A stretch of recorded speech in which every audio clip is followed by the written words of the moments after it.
what do you do when you buy your very first diesel tow truck? Well, if you're me, you go ahead and try to do some hood rat stuff and break it almost immediately. The good news is we can fix it. So today we've come across the country to the one place where we can pull, build, and reinstall the 48RE within a day.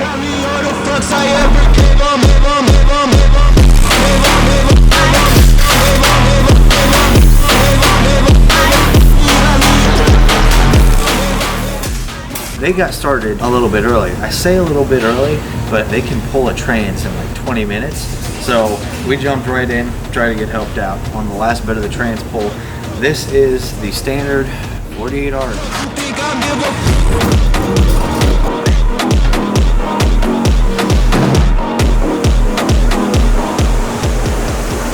We got a little hot. Apparently you're not supposed to do like 2 to 4 four-wheel drive launches after driving 12 hours. It can get a little toasty.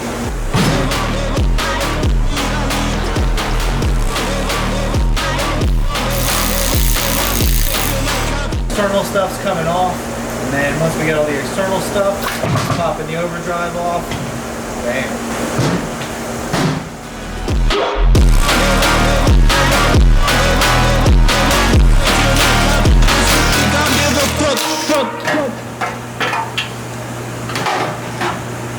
So I have a hankering suspicion that I know exactly what it is that I did.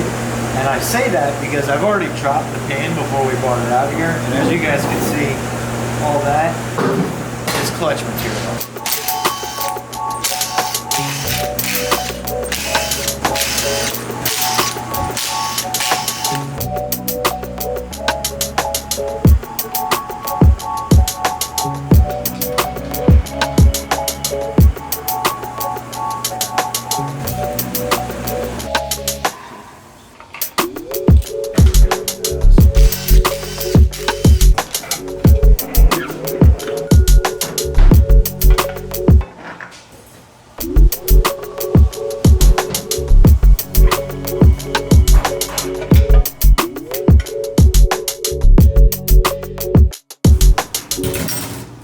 Talking about get it done in a day, like they're on pace to have it done before lunch.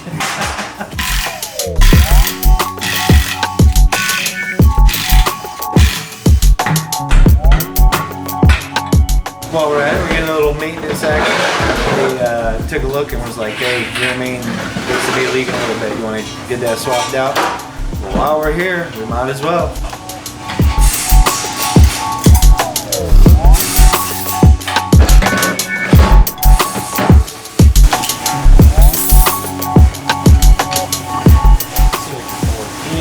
See, here's the hickory dickory dock. This is what a smoke clutch back looks like. So, see, you've got there's no friction material left at all. So it's metal on metal. And see how crisp it is? Yeah. You can see they're no longer straight at all. So now when you're in neutral and park, these clutches can't fully release. It's just dragging the whole time and then just getting it hotter. So these clutches here, this is your forward clutch, and it is engaged in all forward gears. So when you drop it in drive and it's in first gear, this is your only clutch pack holding power. Okay. But then when you go to second gear, third gear, and fourth gear, these stay engaged. So if these smoke, it affects all your forward gears. So what happens is if you spool this thing up in four-wheel drive, these are holding all your power, but if you hold it for too long, it creates a lot of heat in this and it starts slipping, and then you hold too much power back. That's why I can take a transmission out of the quad cab that's held 1,500 horsepower for 3 years and be perfect. I can put it in a 500 horsepower truck, and I can, in 5 minutes on purpose, kill my transmission by just foot braking it to 40 pounds boost and holding it. Wait 5 minutes, these will be welded together. Gotcha. We will also go to the valve body, increase line pressure, so you get more holding power, and use a more aggressive clutch. So what slipped with a stock valve body, which has a shift kit in it, I see. Yeah. You will be able to hold, say, 20 or 30% more power. Okay. But this is the same clutch that all the guys racing 590. That's what they're racing on. It's the same four forward clutches.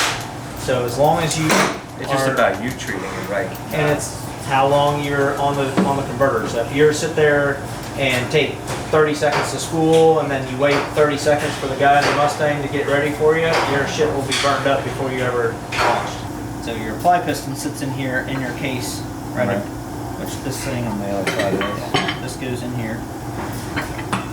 And then this is your apply piston that sits in here. Yeah. So when overdrive comes on, this piston comes out and applies. So we've seen these seals over time wear, and that seal will cut. And if that seal cuts, it burns up your overdrives. Okay. You did nothing wrong.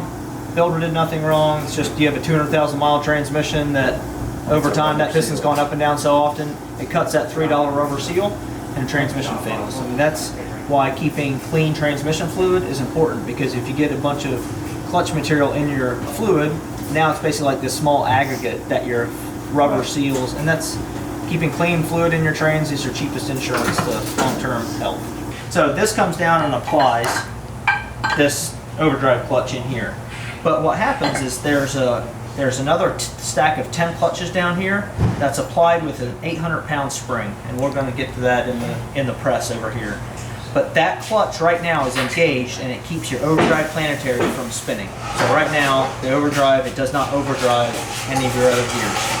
So when the overdrive engages, it disengages, it pushes that 800-pound spring, disengaging those 10 clutches, and applies these overdrive clutches here, which allows the overdrive planetary to engage in overdrive third gear 0.69 to 1 ratio. But that's why your overdrive clearance, when we put this together, you'll see us measure the height of this housing to make sure that these clutches are fully released when these are engaged. If you don't get this overdrive clearance right, I'll screw the whole thing. You'll screw the whole, you'll burn both of these clutches up because you didn't get your clearance right. Okay, so see these marks right here? Yeah. That means this Belleville spring sits on here. When this piston applies, it flexes this Belleville spring. When you put it in neutral and it releases the pressure under the piston, this Belleville spring pushes the piston back off and releases the clutches. Well, this thing is obviously pretty flat compared to what it used to be, but seeing these marks here has told me that it actually flipped. And when it flipped, it allowed this piston to extend too far, and it rolled this seal.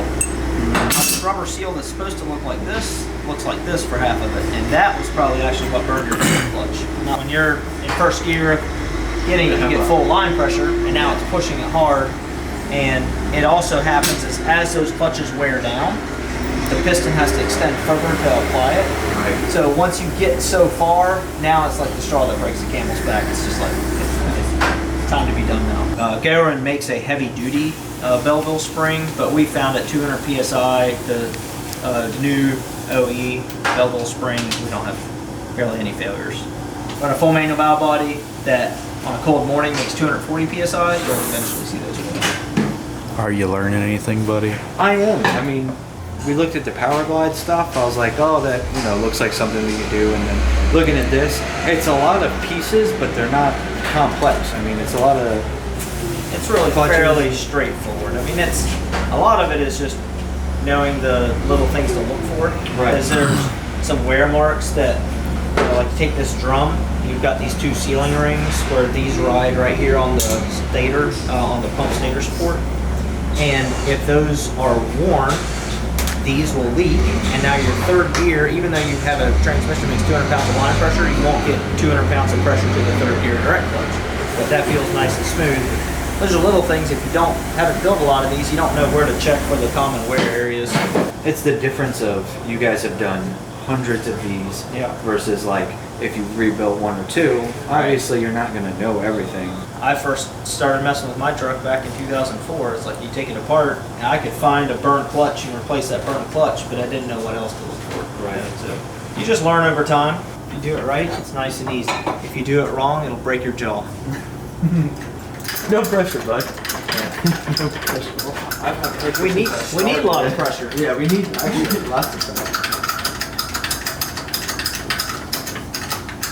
Is the overdrive stuff a very common failure point? This in here is very seldom bad. The only time this is bad is if our clearances are long, or if a transmission filter collapses and it runs at 50 pounds of pressure. 50 pounds of pressure isn't enough to fully disengage this clutch, and then it'll burn that clutch in the failure process. But normally it's like after the forward clutch has failed and dust has dusted the pan.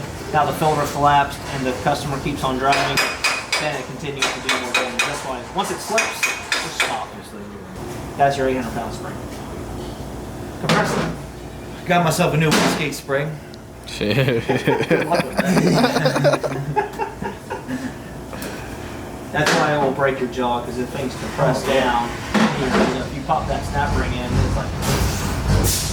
But these 6-pinion 48RE planets very rarely fail. Back in the day, I actually stripped out the center of one of these in the quad cab. Back, you make 2,300 foot-pounds of torque. That was coming out of the construction zone, lugging it in overdrive, and as soon as boost came on, I ripped on it. There was a Subaru that tried to pass me. I said, not today. Well, it turns out it was today, because it stripped out all the splines. Yeah. Well, I thought I broke the input shaft, because it was like free rev. Yeah, What in the world? Well, I'm slowing down, looking for a place to pull over, and I'm like, get back on the gas, and I was like, oh, I still got third. So it turns out I didn't have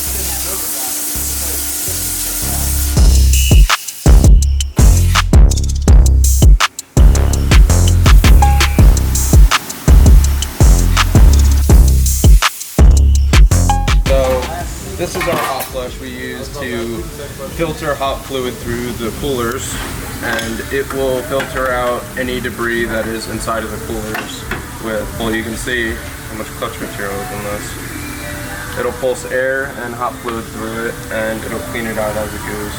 Now this goes back to the stuff that Levon was talking about earlier, where we're replacing the trains, you gotta replace the fluid, because all this work that we're doing to fix the transmission, and then to put this fluid back in it, we're just gonna tear up the rubbers, everything else. Flush your transmission. If you're going to go buy a transmission, get it shipped to the house, do all the work, get it done. Flush your transmission. I'm a Firepunk employee today. I don't know if you noticed that or not. So, flush yo shit.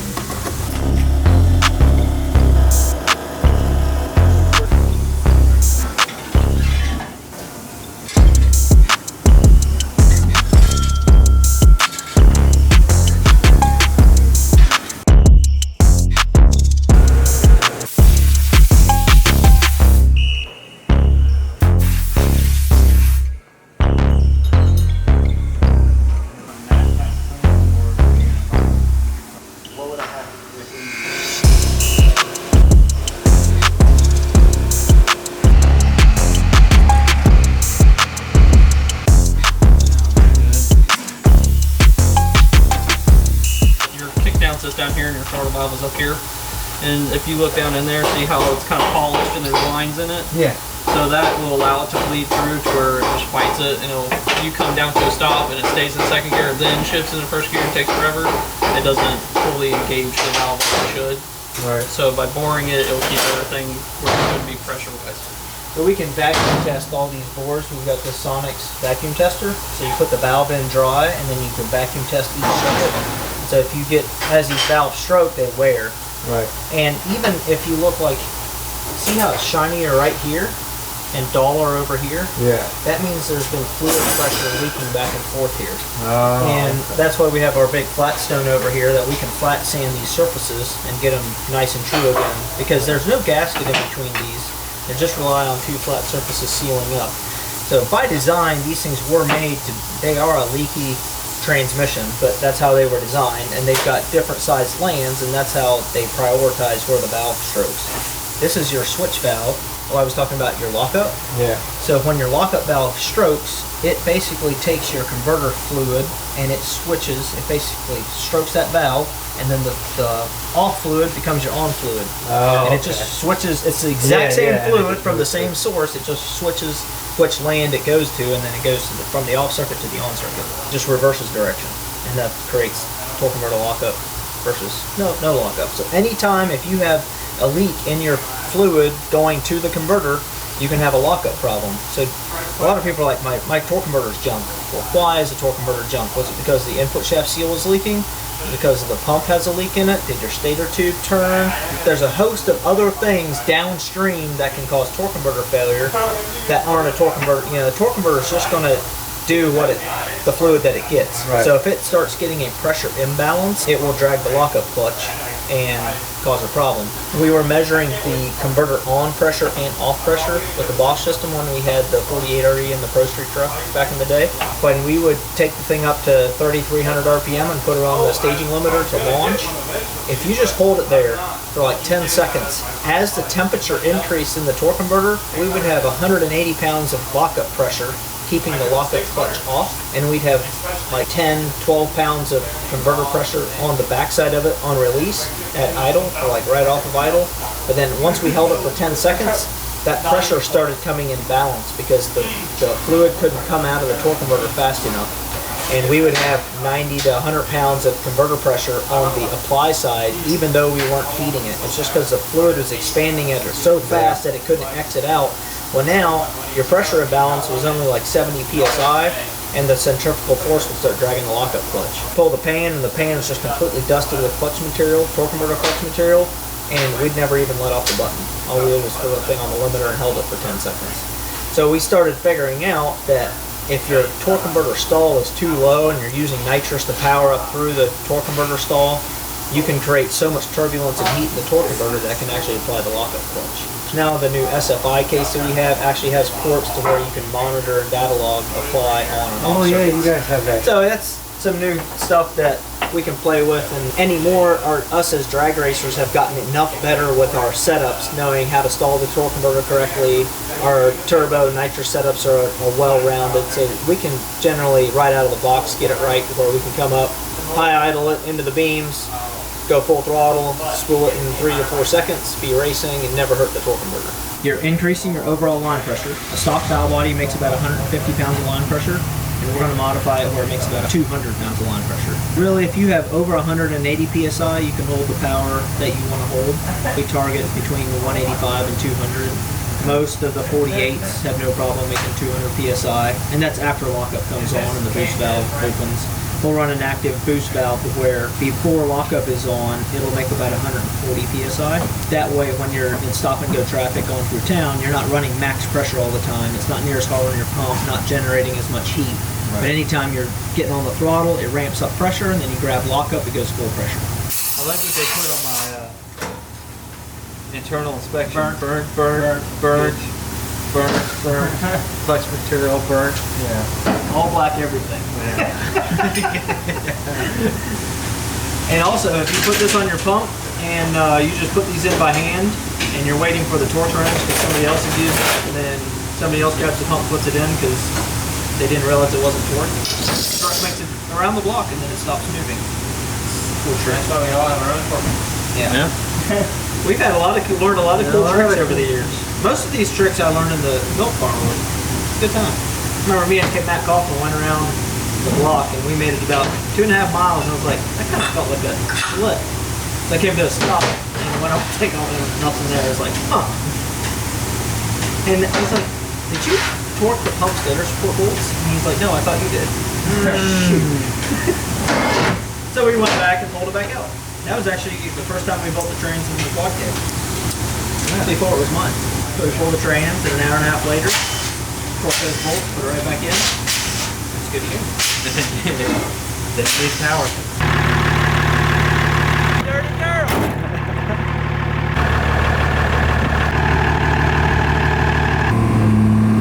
Just a normal truck. Yeah, it's just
always amazed when you like see people who do this every day, and they're just like bam, bam, bam, bam, bam, bam, bam, and it's so easy. I understand the concepts. I built engines. I built other parts of the car. It's just I always appreciate this as a skill. Like it's fun to watch somebody who's fluent in their craftsmanship.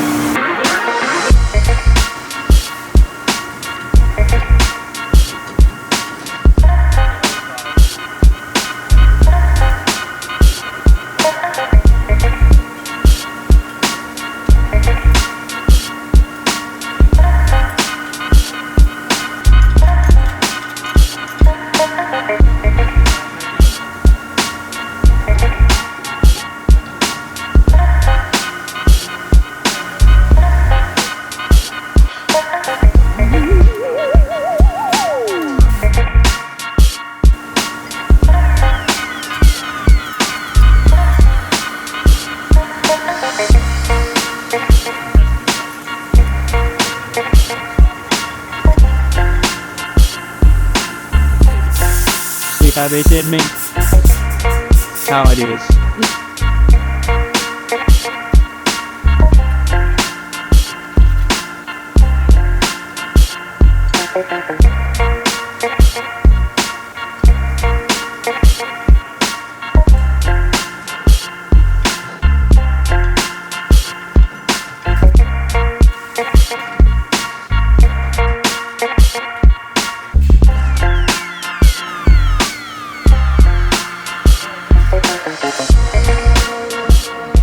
Now only allow it to roll one way, and that's what if you launch too hard, you can actually, it actually top, you could break the drawer clutch and break the spring. If you break the spring, you got to put a new case in.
Impacted or less impact. Oh no. What are you doing?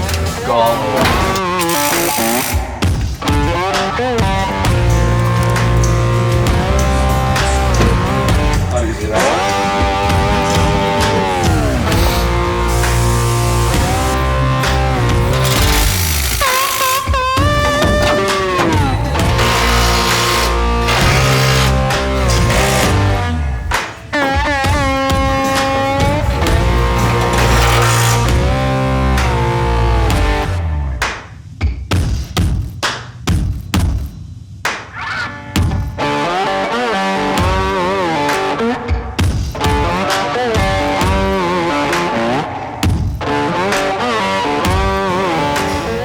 I think we're about to have a tow truck again.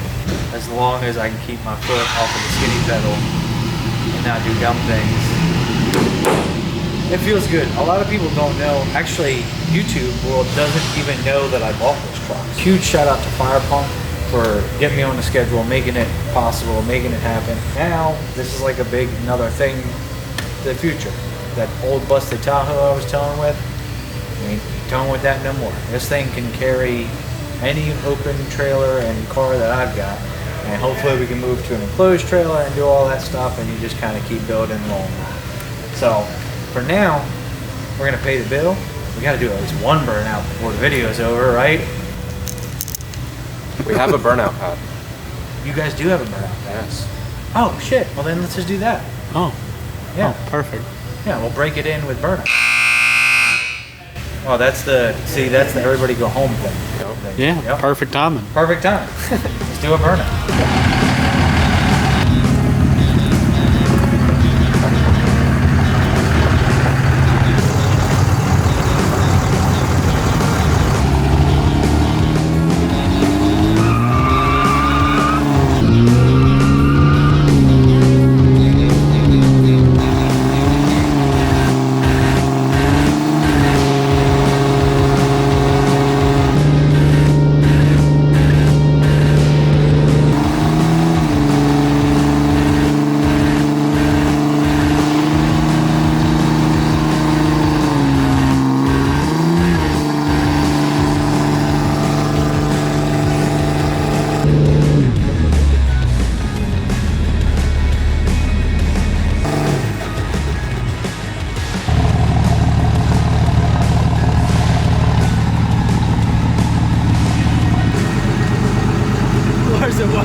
Never a bad time when you do a burnout. No, definitely.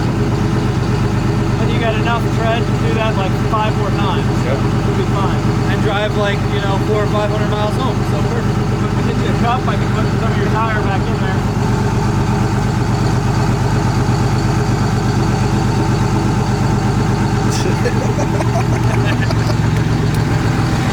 These diesel truck things are